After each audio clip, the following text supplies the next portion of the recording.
Welcome to Webcast Wednesday. In this edition of the Webcast, we're going to be looking at outdoor enclosures and outdoor cooling. My name's Emma Ride. I'm the product manager here at Retire UK for our enclosures, and this is my colleague. I'm Carl Lyser, and I'm also a product manager, but for climate control. Okay, so Emma, first thing, IP rating. Obviously, most people know what that is, but is that the main thing we need to be focused on when we're doing outdoor enclosures? It is a bit of a misconception in the marketplace is that IP rating is the most important factor. It's certainly a major consideration, but there are other things we need to look at as well. So obviously an ingress protection rating, I think again there's a misconception that the higher the ingress protection rating, the better that is, and that's not always the case. And it can sometimes overcomplicate things. You may be looking for an IP rating that's too high, which then is difficult to find the right enclosure. There can be cost associated with that, so you really do need to look at what's the right IP rating for the application. Predominantly, not all, but a lot of outdoor enclosures are only IP55. That means it's protected against wind-driven dust and a certain amount of water. It's not just about the IP rating, like I say, it's about the actual design as well of the enclosure. Yep. So obviously, this enclosure here is IP55, so it's protected against the rain and the dust. But the most important factors are things such as an overhanging roof. Yep, okay. What the overhanging roof will do, it will prevent water sitting on the door seals. So a standard enclosure design, like you would get internally for a factory, for instance, or in a production environment, it doesn't actually have that protection. There is a gap between the body of the enclosure and the actual door itself. Yep. Water can sit in that area. Obviously, as we know, rainwater, it can be pretty corrosive, or it could be that it's in an environment where we know it's got corrosive elements to it. Eventually, it will eat away at those door seals. Yep. Once we start to eat away at them door seals, we're then going to get leakage into the actual panel itself. Yeah. So where we can, we need to be looking at protecting those door seals from that sitting rainwater. Okay. So like I said, IP rating, it is important, it needs to be considered, but it's not the be-all and end-all. We have to use that in conjunction with other actual design features of the enclosure itself. Okay, yeah, that's a really good point. Like you say, I think, like you said, IP rating it's not just a blanket thing. You need to look at specific manufacturers and how they've designed the product to withstand being outside. Absolutely, yeah. It always helps as well if you know that you've spoken to the manufacturer and it's got something like a specific outdoor approval rating as well. There are enclosures out there as well, some of the smaller ones, you can get something like a UL F1 outdoor rating, which means it's been tested in conjunction for how long it's actually been sat outside, the material composition. So yeah, it's worthwhile checking these considerations, not just opting for IP rated. That suddenly means that it's outdoor. It's not all about that. Okay. So next thing is, obviously these are going to be outside, so they're going to be in a different environment, say inside a factory. There could be issues with, unwanted personnel trying to gain entry, etc. Yep. So we're talking about resistance to these sorts of things. So Absolutely. Explain a bit about that, please. So this particular enclosure, but what I would suggest is people check when they are looking for outdoor enclosures is, do they offer a resistance class rating? Okay. So resistance class rating, basically it's been tested against somebody trying to gain entry into that enclosure using particular hand tools. So the higher the resistance class rating, that obviously changes the type of tools that they've used. This particular enclosure is a resistance class 2, which means it's been tested for a certain period of time, people using hand tools such as hammers, screwdrivers, that type of thing, things that people can generally tend to carry in their pockets. Yes, yeah. It has to resist that attempt for a certain period of time. Within that time frame, the hope is that the protruders are deterred.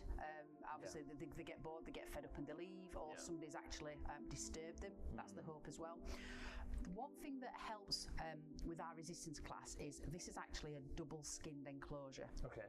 So I'll go to that in a second. What we also have on this is, as you can notice on here as well, there is no hinges. Yes, smooth, yeah. Everything is hidden within the enclosure. Now, the reason we do that is, the first thing, if you see something like a hinge on a door, that's a weak point, it's an access point. It's very easy for somebody to take a tool, take that hinge off and attack it. Yep. By doing this design, it means when somebody looks at this, there are only certain areas potentially that they can try and access the enclosure. Yep. So first of all, we have a double roof on this, and then all the other panels are double skinned as well. And the way it's been designed, it's a little bit like a labyrinth effect. To be able to take the roof off, you need to be able to open the door first before you can get to any of the other panels. So it's a little bit like a jigsaw puzzle, which is great. Yeah. If I open this up, what we can actually see here is the frame of the enclosure. Okay.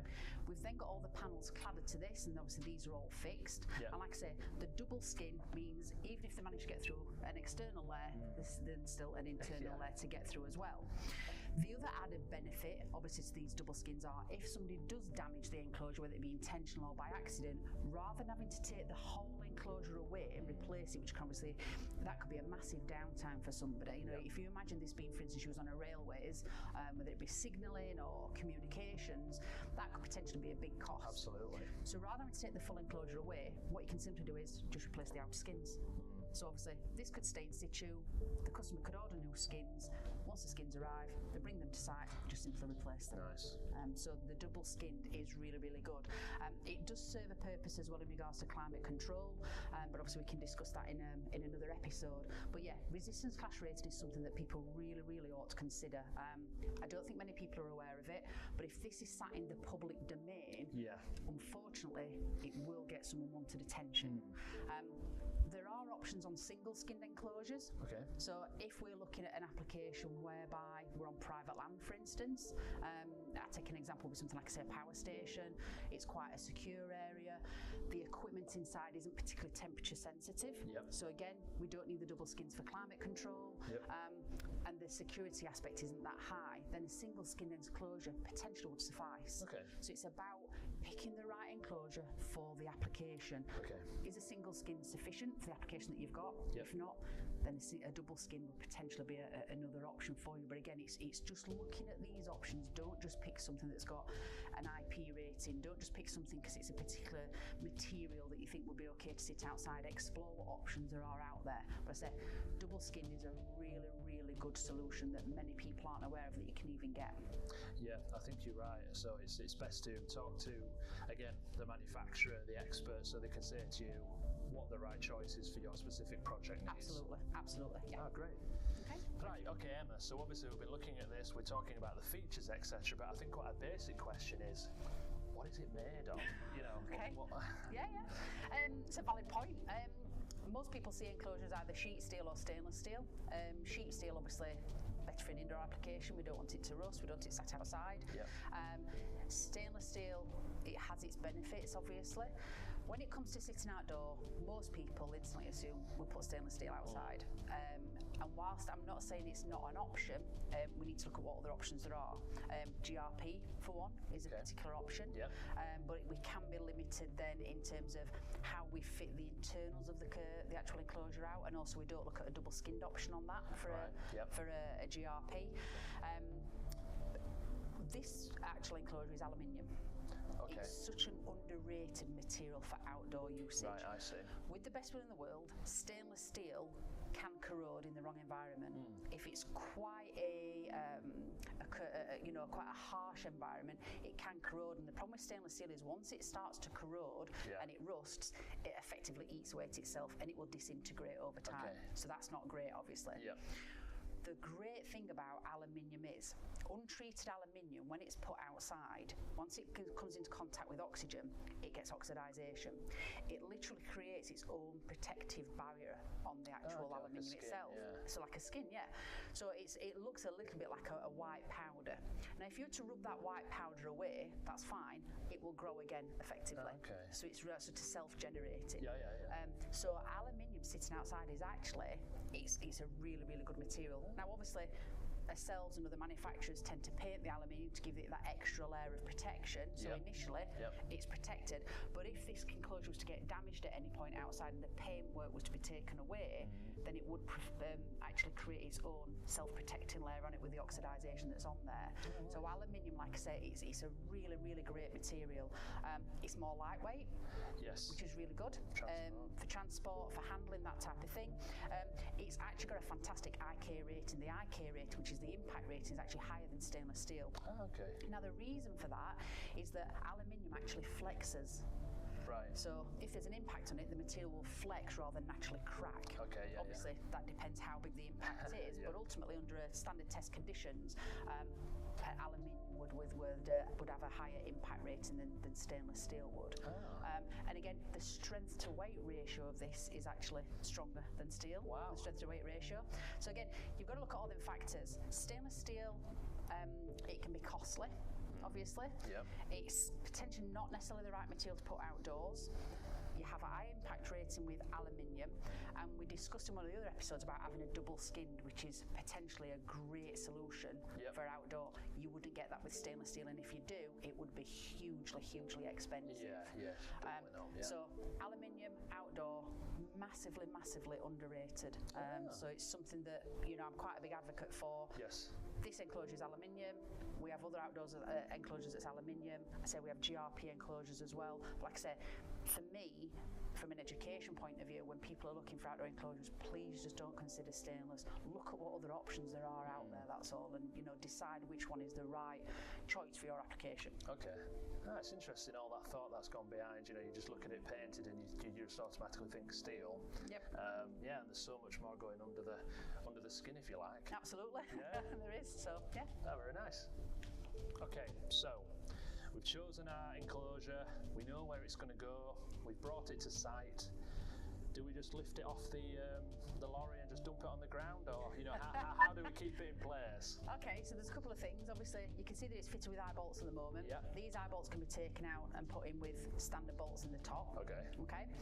Again, from a security aspect, that's absolutely fine. Even if somebody wanted to take these bolts, the eye bolts out or the standard bolts out, and they managed to do that, they can't get the roof off without opening the door because of the labyrinth effect that we have there. So again, that's quite secure. Nice. So we would remove these, we put standard bolts in, As you can see on here, we have the standard plinth. Yep. Now the plinth on this actually makes up the base of the enclosure as well. Okay. So it's not like it's a base of the enclosure and then a separate plinth. Right. So part of this is already connected to the actual frame, which is quite good.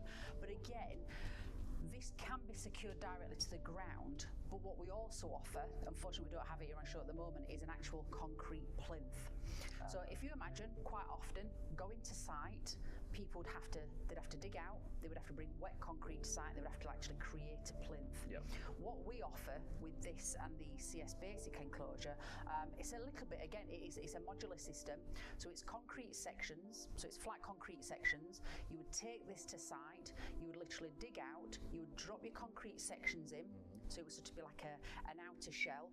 You would then backfill, so you're not having to take any dirt or hardcore away. You would literally backfill, and then the mounting points on the concrete plinth are already drilled and ready to site this enclosure. So you just line it up. So that actual concrete plinth itself could be pretty much almost fully into the ground, or you can actually have it protruding upwards. Okay. So for instance, you could actually have it sat quite high off the ground with this then on top as well. So if you're in an area where potential flood water or issues such as that, you can actually have it raised off the ground. Absolutely. So again, we look at this as being a modular system because this system can actually be bayed. You can actually bay other enclosures to this. But the plinth's the same, it's a modular system. It comes in pieces, it can be assembled on site. The good thing as well is it can always be taken away. Right. Quite often, a lot of these concrete plinths that are actually put in on site, it's a permanent structure unless literally you break it up afterwards, which is quite difficult. We do find at the minute that some of the issues in certain areas, those concrete plinths aren't being taken away by the contractors that's originally put them in. Right. So you have a big slab of concrete that's left for some time, it can cause problems. Without plinth, obviously, like I said, because it's in modular sections, if at any point the enclosure needs to be taken away, you can simply dig out, just take the pieces away, backfill again. And you're leaving no trace. And you're leaving no trace of it being there whatsoever. So yeah, it's from an environmental point of view, it's a great solution. It's a great solution from an assembly point of view. Like I say, you've got contractors coming to site, and rather than having to bring wet concrete, which sometimes needs permits, it may need, particularly in the railways, may need a section of the railway closing down while they do those works. Disruption. We don't have that issue. We're literally digging out, dropping the sections of the plinth in, backfilling, so we're not taking anything away either. So it's a really good solution.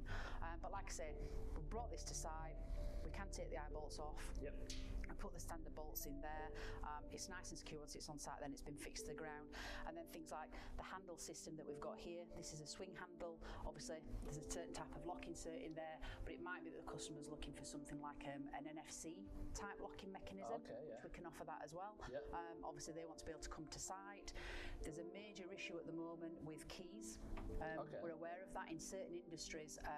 The actual management of the keys is quite difficult. The they want to try and get around that. However, by using something like a Bluetooth lock, the problem with the Bluetooth lock quite often is a Bluetooth is constantly trying to connect to other devices. Yes. It's not as secure. Okay. Also, it needs batteries. Again, so you're maintaining the issue with the batteries, which isn't something that's great. So what we can now do, as well as we can offer NFC, just a near-field communication, which is something that we offer with our cooling units as well for the controls. Correct, yeah.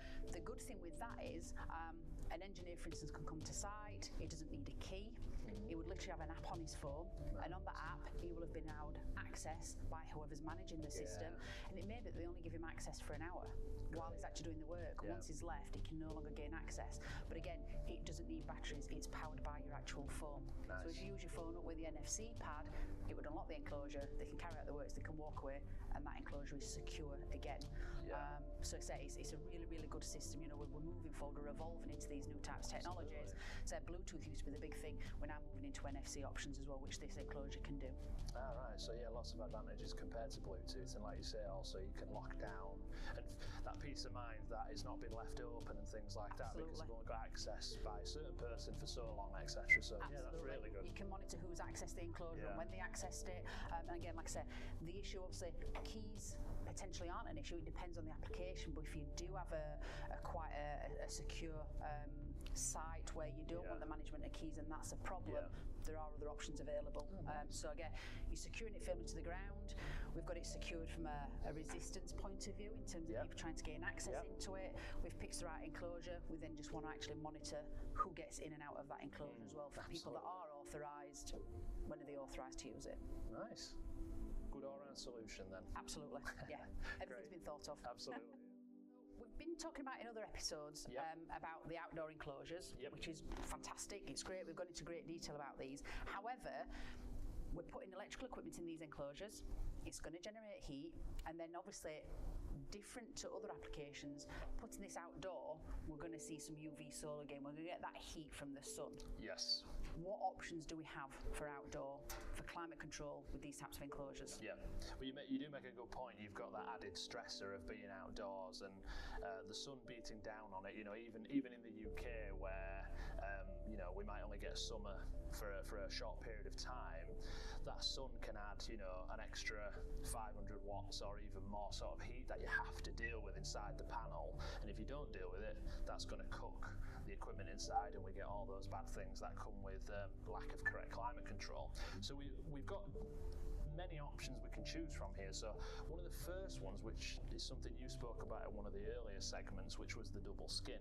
Okay. The double skin is good for protection, but it's actually also good for protecting from the sun, because much like sort of double glazing in your house, if you imagine the sun's rays coming down, they're going to hit this first one, start to warm this outer skin, and then because we've got that pocket of air inside, it's going to warm that air, and then the air as it rises, as it becomes warmer, there's a natural chimney effect where it escapes from the enclosure. Okay, so between the two skins, exactly, you so get that's going to escape, and it's not going to then warm the pocket of air up inside of the enclosure. So that's a nice first protection that's built into all of the double skin enclosures. From that, we could also then look at some actual climate control products that we might need to input. So the good thing about these solutions is we could use fans and filters. These products are, you can buy off the shelf special cut-out side or front walls, so you can fit fans and filters on there straight out of the box, which is nice. So it speeds up, assembly, etc. So if you're in the right environment where air cooling is acceptable, that's a really good, a good way to get a nice bit of air in there and keep your electronics safe and sound. However, when you're outdoor, it might be going abroad somewhere that's a bit more aggressive than the UK sort of thing. So that's when you would look into something like an outdoor cooling unit. Okay. So again, much like everything you've described for the enclosure, the same sort of thoughts have gone into the design of the cooling unit.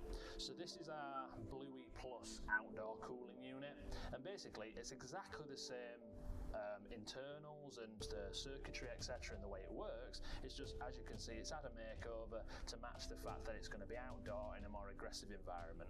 So this can go out in the wind, the rain, you know, it can be happily outdoors. It's also obviously designed to suit the aesthetic and be protected from vandalism and people trying to get at it. So a nice feature is obviously normally we would have our screen on the front for changing the settings, etc. That is now on the inside, so you can only modify anything and the settings, etc. on the unit by having access to the enclosure. Right, so nobody externally can actually access that and change. Okay, that's good. Because if it was in public, obviously this is open to be smashed or vandalism and things like that, so that's really important. And the other thing is we have like the special frame here, so this can be mounted straight through onto the double skin, but it can also be mounted on the single skin as well. Okay. So you've got that option depending on what level you require. Okay. So really, we've got all the levels of cooling that we require. You know, we start with maybe just the double skin doing the work. If there's not much heat there to be dealt with, then we'd move up to the air cooling, and then we can move up to an active cooling unit in differing sizes, depending on how much heat we're going to have to deal with. Okay.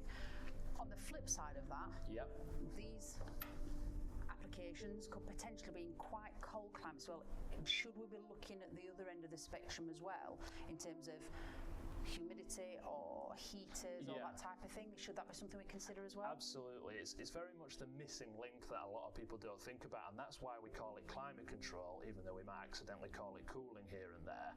It is about preventing those low lows as well rather than those high highs. So the important thing to do is you want to do a thermal calculation. So really, you know, we can support you with that at Rittal. We can do thermal calculation and we can do additional calculations to see the solar gain. So we keep all that in mind. But on the flip side, we can also do a thermal calculation of how cold is it going to be at night in the middle of winter.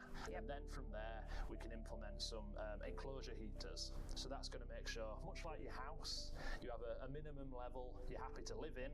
So does your equipment. So it might be 5 degrees centigrade possibly. So we can size our enclosure heaters to the right size so it never gets colder than that, so you're never going to damage what's inside the enclosure. So that is really important. And again, like you mentioned, if it's going abroad and maybe humidity is an issue, we want to try and control that so we don't get too much generation of condensate and things like that. So we can put in like a hygrostat, which is measuring, rather than the temperature, it's going to measure humidity levels inside the enclosure. So we've got those range of solutions. So again, much like your message, it's a case of don't just guess and pick something out of the catalogue. Speak to somebody from Rittal. We can support you on this and make sure it's specifically tailored to your project. That's great to know. Like I say, I think again a misconception is people just look at the cooling when in actual fact you need to look at the humidity inside the panel depending where it is, you know, how cold it's going to get. Obviously that equipment needs to be protected in all applications. Totally, I think that's probably a missing link, like I said, that people do tend to miss, is putting heaters in there.